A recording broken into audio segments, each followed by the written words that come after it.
I see Lee Benson. Lee, we are live. Yeah. Good morning. Good morning. This is Ina Michel Benke from Vienna, and I have with me Isabella Spadoni from Italy and Martin Schneider from St. Augustine, Germany. So we would be happy if you would introduce your team and present the case. What? Luca, and Mario's over there, and then the supporting physicians. Do you want to present the case? Yeah. Yes. Yes?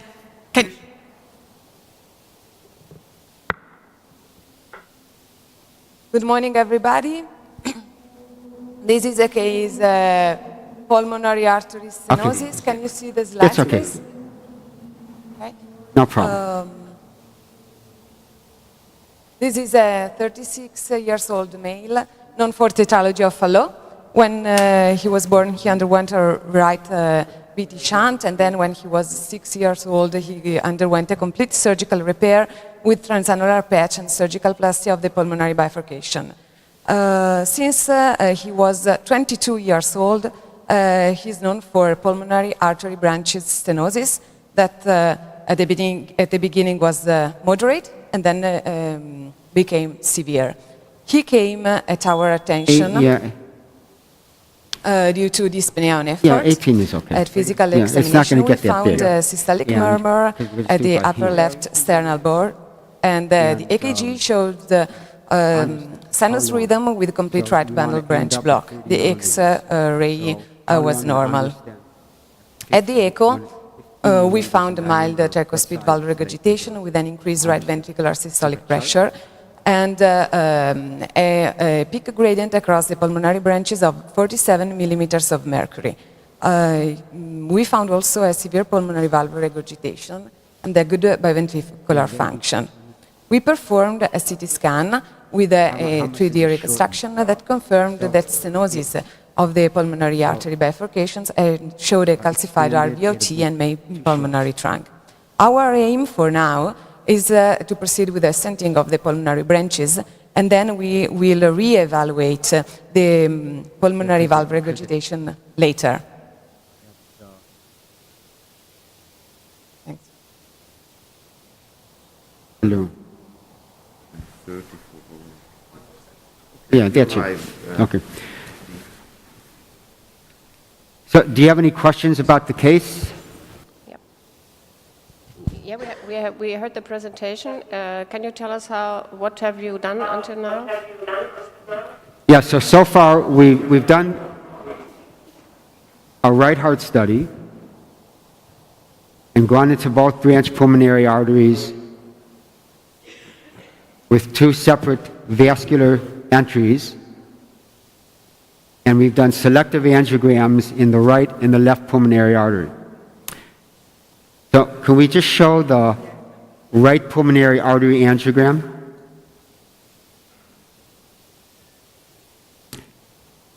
The distal right pressure was a systolic of 13, and the MPA pressure was a systolic of around 35 at the time that the aortic pressure was around 90. Can you see the RPA injection? Yeah, wonderful. Yeah. Well, just leave the RPA injection for a moment. There is calcifications at the... Yeah, it's in the conduit. Area? It's in the RVOT. Yeah. So we made measurements.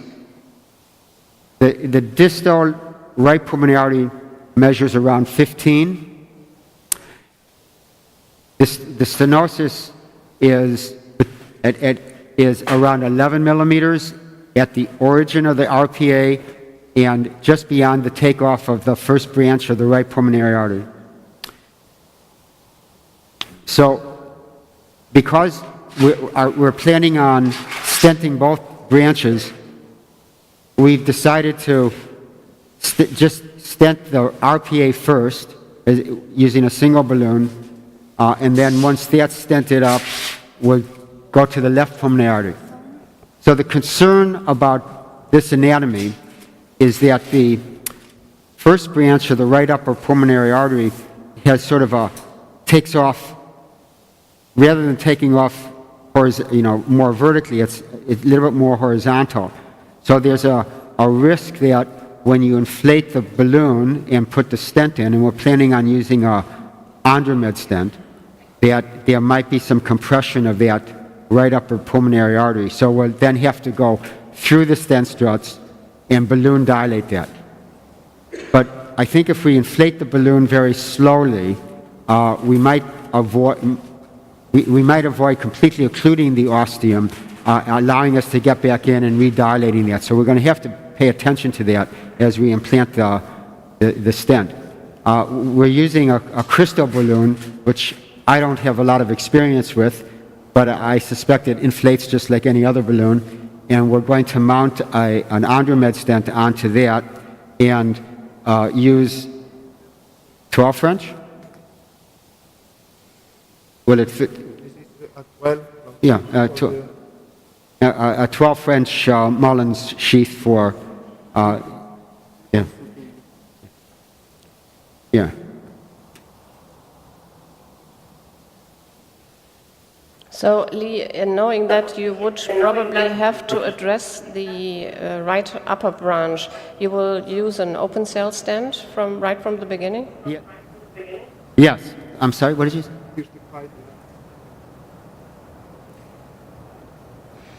Yeah, well, if it's too short, we'll take it out and put a new one in. We'll see. Because we'll overlay. Yeah. Okay. Yeah, I'm sorry, the question was?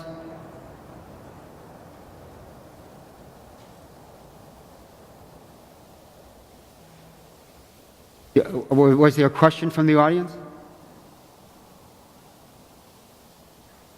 I guess not. Then can I have a 12 French, like pricking sheath?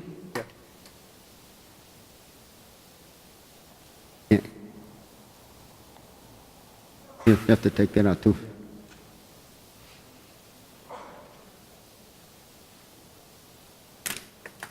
Perfect. Okay, looks like a stent. All right. So this is a 34 millimeter Andra stent, XL. And we're just going to crimp it onto the balloon. There's no special fancy techniques for that. It's just crimping it onto the balloon. There we go, relatively straight. And Luca's now exchanging the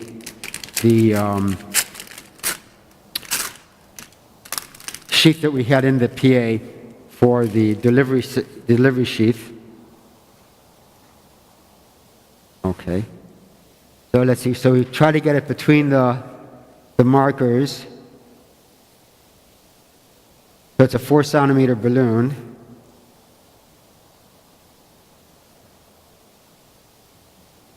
Just sort of crimp it on. Some people put umbilical tape and use that to give it a good adherence to the balloon material. Some people dip the balloon in contrast to make it sticky. I don't do any of that. I just make sure that it's not moving when you play with it. When you have a very low profile balloon, I find crimping the stents are a little bit more difficult because then they slip inside the guide sheath. So you do have to be a bit attentive to that. All right. And do you have a 12 French or a 12 French short sheath?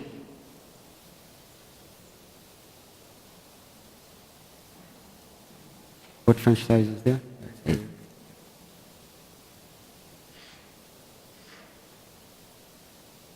Did you see that? So the one thing you have to be attentive to, particularly yeah, this would be fine. One thing you have to be attentive to, particularly for the new fellows, is that when you put these self-mounted stents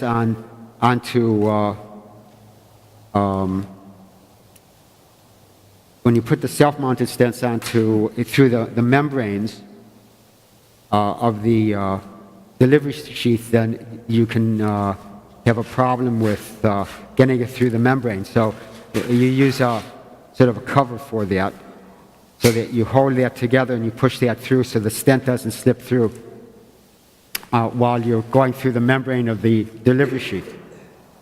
It's okay. It's all right. Okay, I'll use this. I'll use that.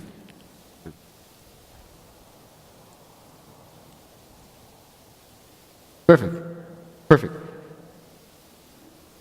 Okay, so Lucas put the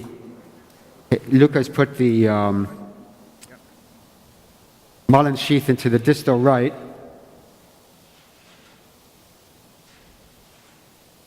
Which wires do you use to give support to the sheath and now to the... It's some very stiff wire. What did you use? Is it Ampliats or... Yeah, super stiff wire.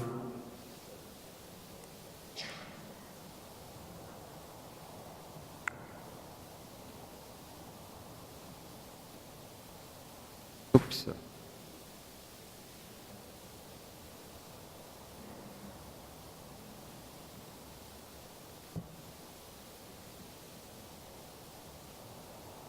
Okay, good. So,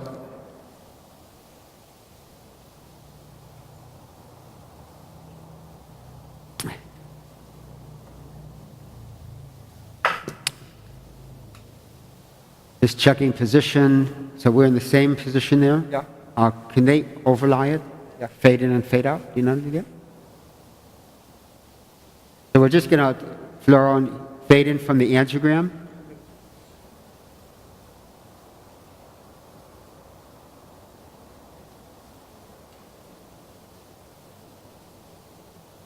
Okay. We're just getting the photograph to use as a overlay for the implantation.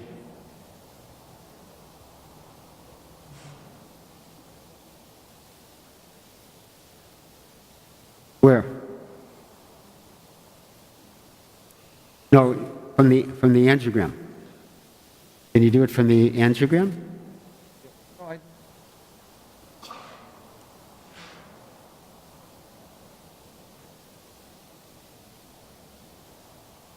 Okay. So we're going to just put that in for the fellows. You have to hold the end of the protective sheath so that it goes through the membrane, and you're holding the wire, right? So that just pops through, and then you push that in and take it out. In the low pressure systems, it's not much of a issue. When it's in the artery, you have to be a little bit quick about it. And now we'll just bring this up. Here, we can take this off for a second so it doesn't drag on the catheter.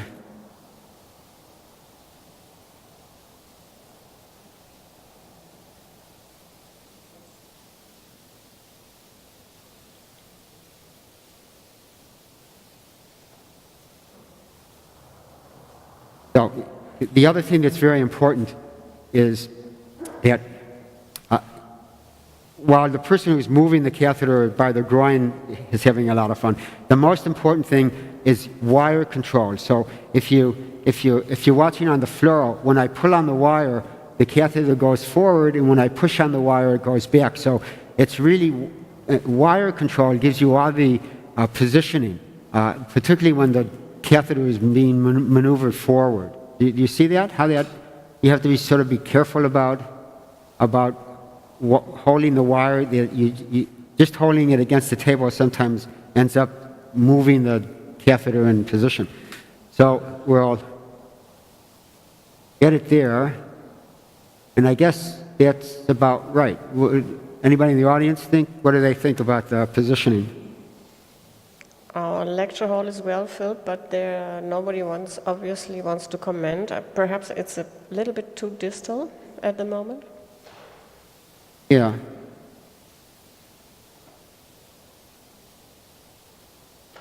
Yeah. Too distal. Let's see. Maybe so. We really want to be just at the ostium of the bifurcation. What do you expect for shortening of the stent? Yeah, well, it does foreshorten. So if you hold the wire, actually, why don't you come here, and I'll hold the wire, and you fluoro, and Lee, we have No. Gregor Grings to make a comment. Lee, oh, absolutely.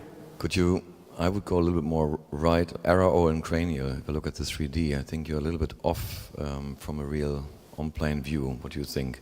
10 degrees Yeah. more cranial and 10 degrees more RAO, then you could use the 3D for the perfect offset of the ostium. Yeah. You know how to take that picture and overlay it on that picture?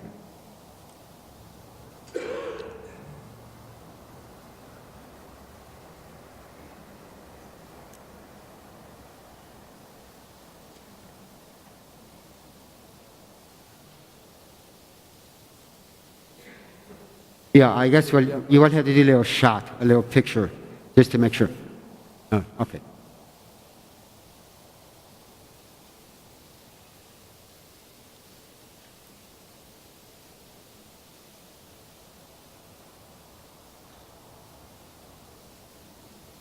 Yeah.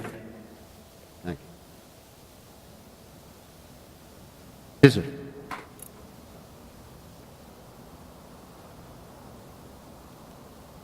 Yeah, I think we should. There's a lot of room, yeah. Lee?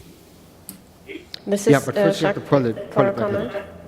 Oh, good morning, Lee. So, hi. So what we're going to do is we're going to do a little picture just for, Yeah. for Lee, I was about to say that with overlay imaging, I still feel uncomfortable because of the curvature. And if it's a straight vessel, then I'm happy without doing any fluoros. Whereas if this curved sort of structure, I tend to repeat angiograms just to make absolutely sure. Yeah. Well, we're going to do a little shot here. Not very fast. Maybe that's fine, but that's okay. Maybe 20 cc's.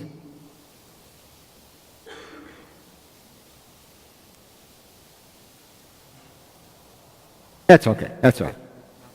Yeah. So we're just. You ready? Okay. Yeah, you ready? Yeah. Okay. Go ahead.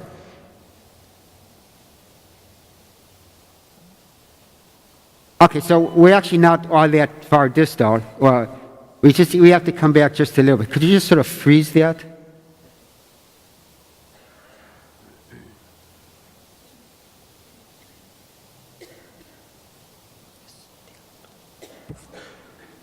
Yeah, so actually, do you see the marker on the balloon? That's sort of where I want the stent to be. So we have to come back just a little bit. Right. All right, so that's going to be, I just have to get my bearings here. So we'll come back just a little bit with everything. And this is more or less pushing on the wire than anything else.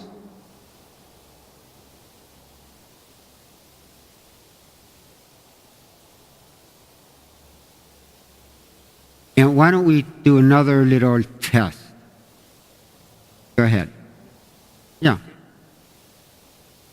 Not too bad. But you think that looks reasonable? Okay, we'll do a proper angiogram. Go ahead.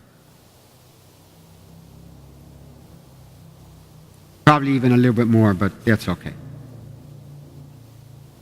Any comments from anybody in the room? I looked at the wire to the left side, and there seems to be enough space. Even if expanded a little bit more proximal to the RVOT, there should be enough space to Oh yeah, engage yeah, I think the so. other I think. side. The trunk, I do not Yeah, I have think we'll be a fine.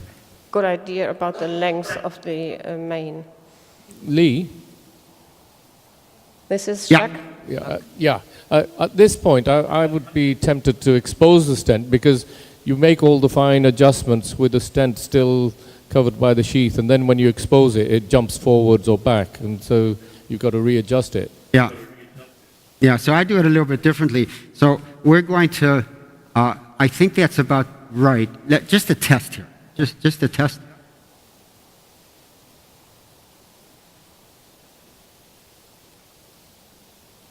Yeah.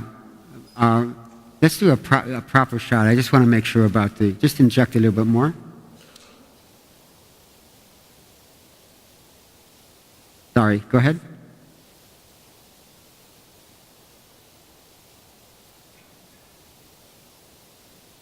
You think it looks okay? What do you think?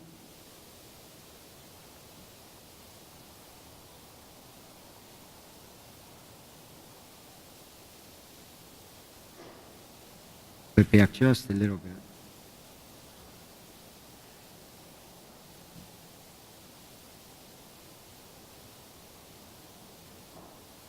Well, just another proper angiogram. Ready?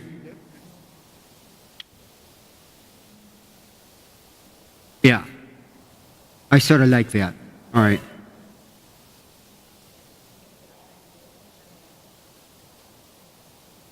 So I tend to inflate the balloon there.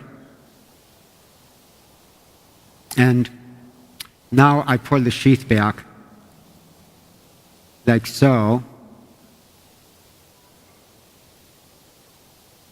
And then finish the rest of the inflation.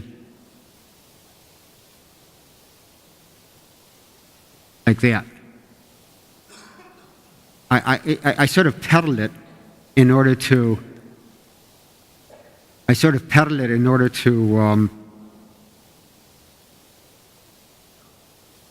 adjust the position so it doesn't fling back on me. I do that for coarctations as well. And this particular stent has the nice attributes of being able to sort of dig into the tissue so it's less likely to move when you're pulling the balloon back in the light. You ought to see the tines a little bit off into particularly the superior aspect of the stent where the tines are sort of grabbing the tissue. So you want to just do a little shot there, even though the balloon's there, we'll just see what the upper lobe branch pulmonary artery looks like. Ready? You ready? Okay. Okay, so we're going to have to go back in there and dilate up that branch. But first we'll take the balloon out and take the balloon out. Just an empty syringe? Okay. And we'll have to pay attention to that upper branch.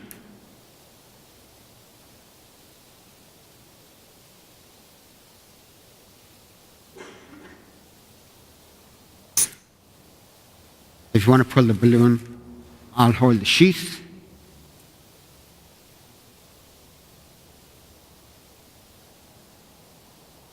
Okay. Perfect.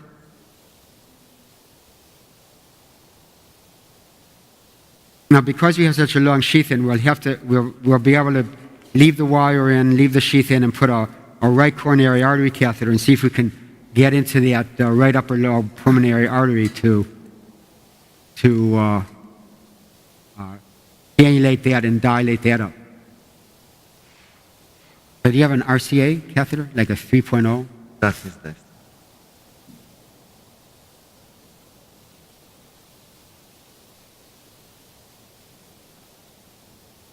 No, we'll leave this in.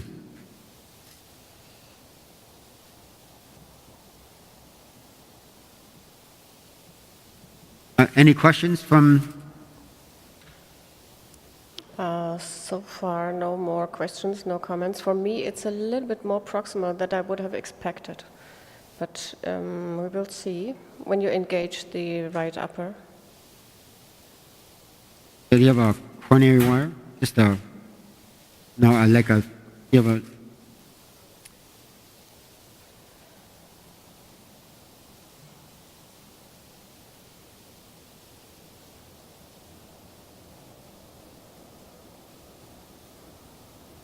What room was that?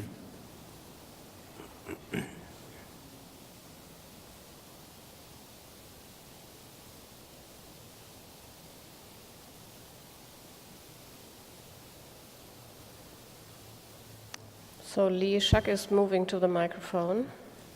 Lee, just a quick question. The diameter of the balloon that you used was what? Just remind us. 15. And do you think that stent 18, now, 18, the stent is fully dilated? Because there's still a little bit of discrepancy between the distal lower lobe branch and the stent, isn't there? That's the impression I'm getting. I think it's fairly secure. We might post-dilate it, but I Yeah. want to get into that upper lobe branch first. So we'll make sure that we Yeah. protect that upper lobe branch.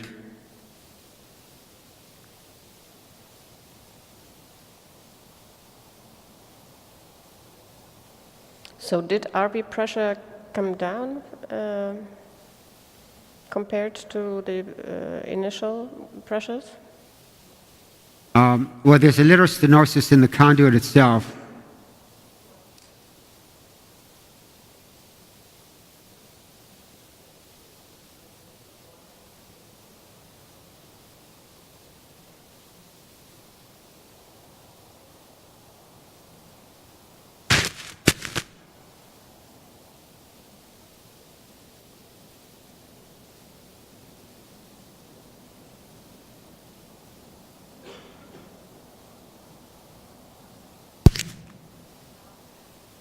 So we're just mucking about here trying to get into that vessel.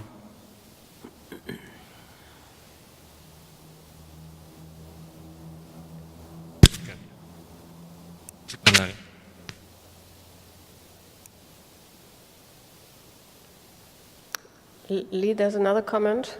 Yeah, hi Lee, it's Oliver Simple. Yeah, sure.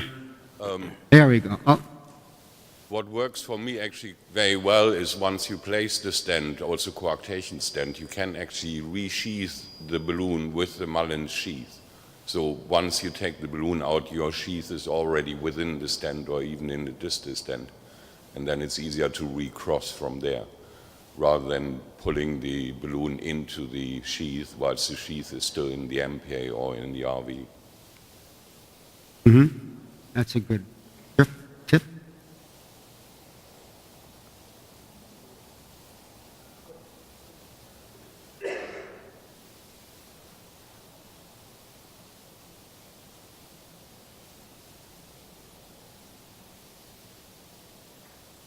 So this might take a little while.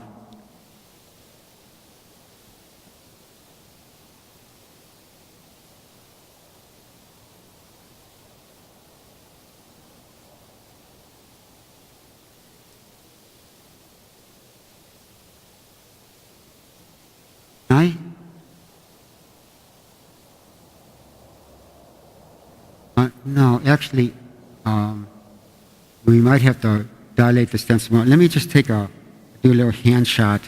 It's just some contrast in to see where this is all about.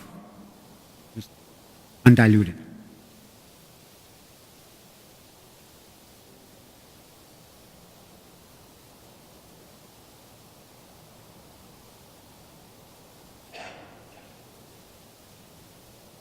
I'm just to do a little hand shot just to get a better perspective of where I am here.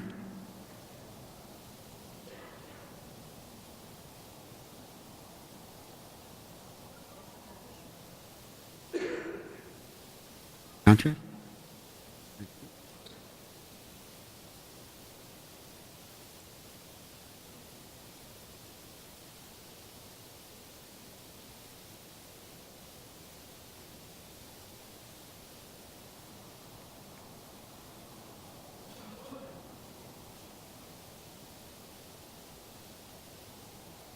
Yeah, the stent could be a little bit better dilated. But I think it's in an okay position.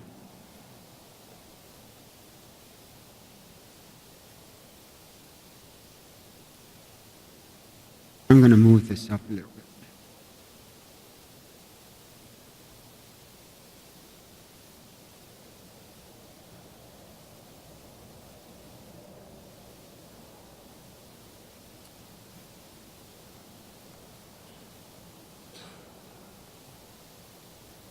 This is starting to be like an EP study.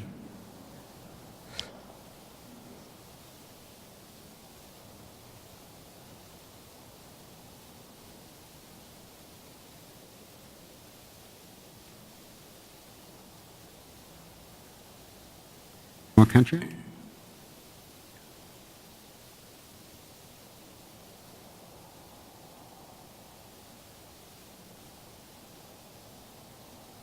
In the stent itself.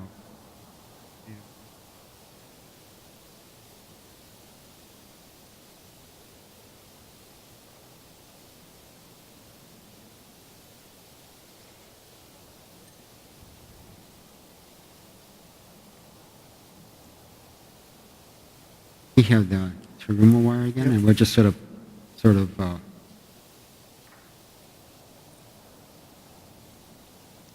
probe that, see if we can get into the upper lobe branch. Should be able to, but this may take some time. Do you want to go and give another lecture while we're getting this sorted out? We can do, and but you have to record everything, and we will see it afterwards. What you did, that would be an option. Yeah. I have to ask the technician whether we have transmission time at a later stage, or should we stay with San Donato with the cath lab? Well, this could take a while.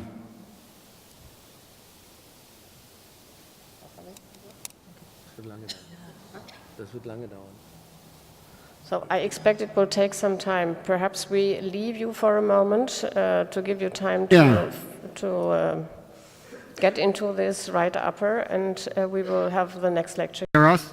Yeah, we can see and hear you. Yeah. Okay, so so we've taken care of the right pulmonary artery, and we're just about to stent the left. When you carry on, Lee, when you carry on, I can make a comment about what you did, and then we will review the angio. Yes? Okay. Yeah, thank you, Mario. Yeah. I'm explaining to you very briefly what has been done so far. When we disconnected, we had a problem on the right upper pulmonary artery, or right upper lobe, yes? That we have to recanalize or re-enter. So the plan was to re-enter through the struts of the stent and ballooning and rehabilitate it properly the right upper lobe, okay? Okay. And then a little more. We addressed the left pulmonary artery branch stenosis. So that's it, and Lee will show you the previous angio describing what I told you in a minute. Right? Okay. So we see the fluoro. Yeah, we can see. So let's go to fluoro. Let's go to fluoro. For the live? For the LPA? Yes. Okay, so you see the fluoroscopy. Okay, Lee, you're on. You can show the... No. The previous on the right branch. Right, okay. So let me just go to the angiogram. So we had implanted the stent, and we were concerned about the right upper pulmonary artery branch. So there was the stent implant. Positioning it, and then we pedaled it, implanted it, and then we're concerned about the takeoff of the right upper pulmonary artery. So we ultimately maneuvered the long sheath into the distal part of the stent, and you can see that the right upper pulmonary artery was patent, but the proximal end was a little stenotic. Does everybody see that on the angiogram? Yeah, we can see clearly. Okay. So our next project was to cannulate that vessel, which we did with a glide wire and a right coronary artery catheter, changed it for a heavier wire. So we have the distal wire and the distal RPA and the proximal wire in the right upper branch, and we placed a 6 millimeter diameter balloon. This particular balloon was 4 centimeters long, and we inflated it in place to 9 or 10 atmospheres and got a nice opening of the struts of the stent into the right upper pulmonary artery branch. as you can see there. And that's the photograph at the end of that particular part of the procedure. And then Mario coaxed us into redilating the stent with a much bigger balloon. But what we did was we dilated the stent with both balloons in place. So there's the two balloons in place. And then we're inflating the stent, the larger stent balloon, in place. What was the diameter of the bigger? 20. And then we did a post-dilation of the right upper pulmonary artery after the 20 millimeter balloon, and this was the photograph at the end. So it looked pretty good. We were quite happy with it, and there was no gradient between the distal right pulmonary artery and the main pulmonary artery at the end of this procedure. So now we're addressing the left pulmonary artery. So what we've done here is to cannulate with a DeVille 14 French long sheath, which is a nice non-kickable sheath. I haven't used it before, but Mario has been using it for some time. And it very smooth transition into the vessel. And the one thing that I noticed that I like very much is that the dilator is very long and soft. And that is, for these big heavy sheaths is quite an advantage. Yeah, that's right. Yeah. So nonetheless, so we repeated the angiography because everything is distorted, and you can see the photograph of what the vessels look like. So the distal RPA measures are around 22 millimeters, and the stenotic area, which is a little sort of pigeonous, measures, 13 millimeters. Yeah. So we've decided to put in a 39 millimeter XL on a 20 millimeter balloon, which a bib balloon. So we've crimped that on already, and the stent is in place. And now we have the ability to do overlay. So that's live fluoro, and then you could see the overlay of that angiogram to help us for positioning. So you could take that on and off to see where you are when you're doing the implantation after things have been distorted by the wires and the stiff sheaths. So we're going to do that now, I guess. Okay. Right? So are we ready with that part? Why don't we, well, it's a bib. We might as well do both. I mean, so can you just so I was thinking of putting it there. Yeah, so come down a little bit. That's good. All right. And go back in again? Yeah. Okay, and then come out again? Okay. So I think it's Non spostare niente. not too bad. So I think we're just...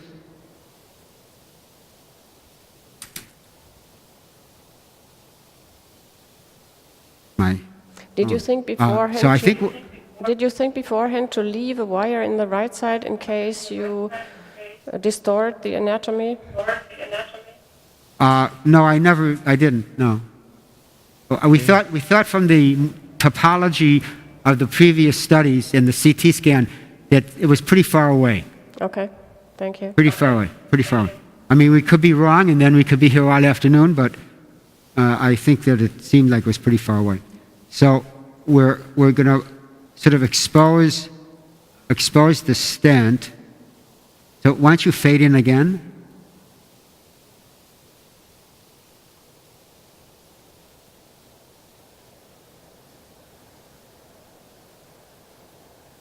Oh no, so we lost our reference image. We have to be careful with that. Che non viene Luca dentro? Vale. Darci.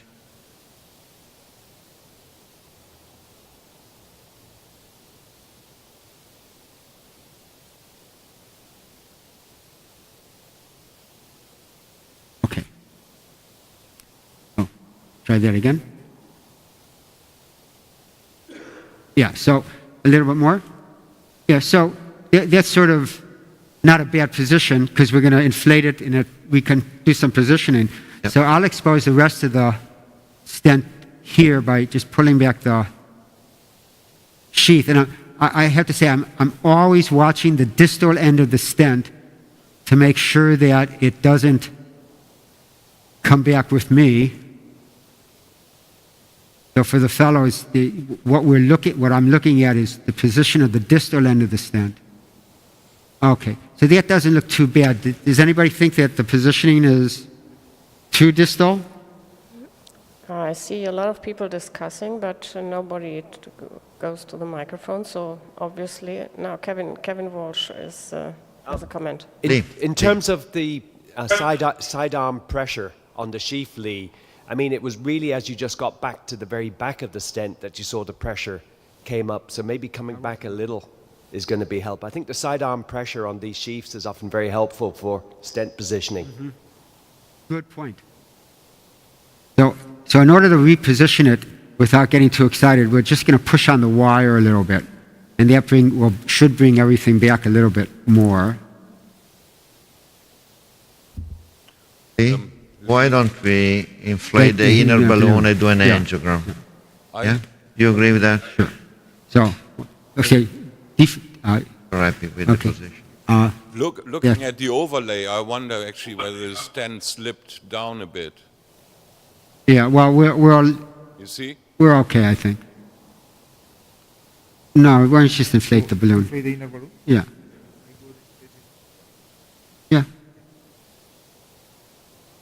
There. Yeah.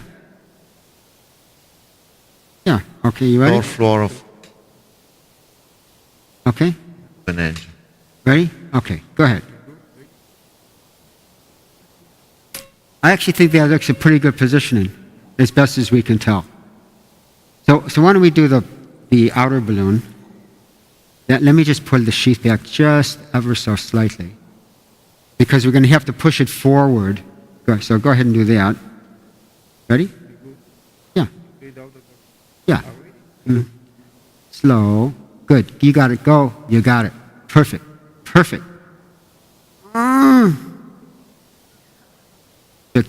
Spectacular. Sgonfiare anche lì. Yeah. Deflate both. There you Floor. go. Yeah.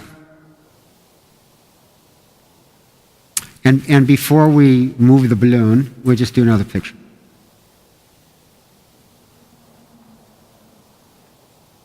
Oh, sorry.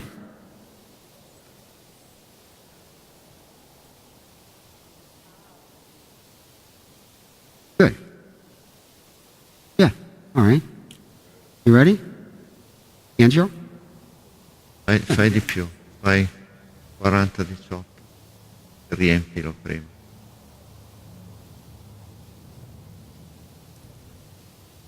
Ready? We do a test, maybe. Angelo? Okay, that's perfect. Yeah, and maybe we'll go in a different projection so we could see the relationship between the RPA and the LPA stent.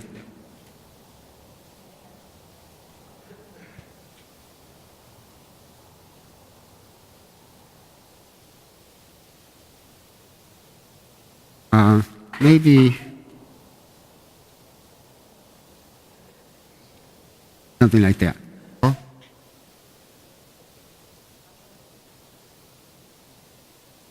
All right. You want to do a shot there? Ready?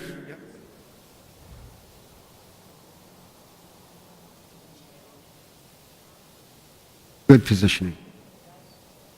Could have been a little bit further in, but that's okay.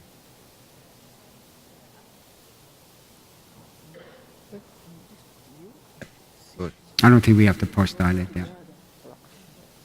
You want to? We can take the pig and get a distal pressure and a proximal pressure. All right. So these suck back. These. All right. Yeah.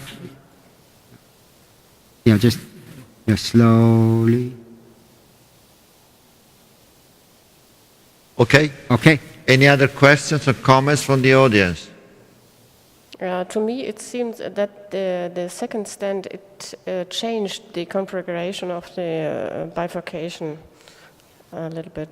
So I would not think that that we can judge from the initial overlay how the perfusion of the right stand is, at least in this projection we see here. Yeah, but they're open cell. I think, it was very serpiginous or tortuous into the LPA. It may not be as overlapped as it looks like on this particular projection, but I think, it could have been a little bit more positioned further into the LPA itself. But I think overall it's going to be good. His stenoses are addressed. No occlusion of any branches. It should help his regurgitation a little bit. Might change the trajectory of when he needs to have a pulmonary valve implant. So any comments or questions? Do you think the second stand might be suitable to put to anchor a valve later on, or? Well, it depends on where you think the valve, where you think the landing zone of a valve would be, or what kind of valve. I mean, the proximal. Well, I think the main trunk is very, very dilated. Yeah. Okay. So I think it's a little bit early. It's at least double the 20 millimeter stand, so it's 40 millimeter. Okay. Yeah.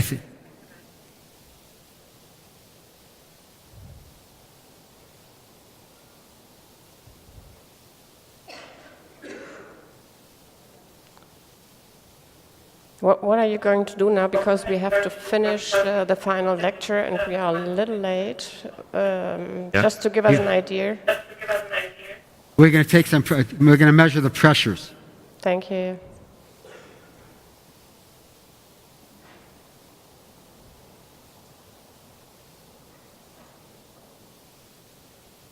Thank you. So this is a pigtail in the left pulmonary artery. A pigtail in the left, and then the sheath in the main pulmonary artery. Okay? Perfect. Flash.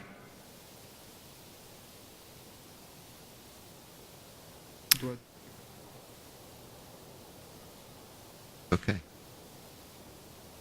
So, do you see the RV and the distal LPA pressures? Yeah, we can see very nicely. And then on the right side, there was no gradient between the MPA and the distal right. So hemodynamically, anatomically, it looks pretty good. Yep. I think so. Definitely. Nice job. Okay. Nice job, guys. Nice job. Okay. Fine. Great. Super.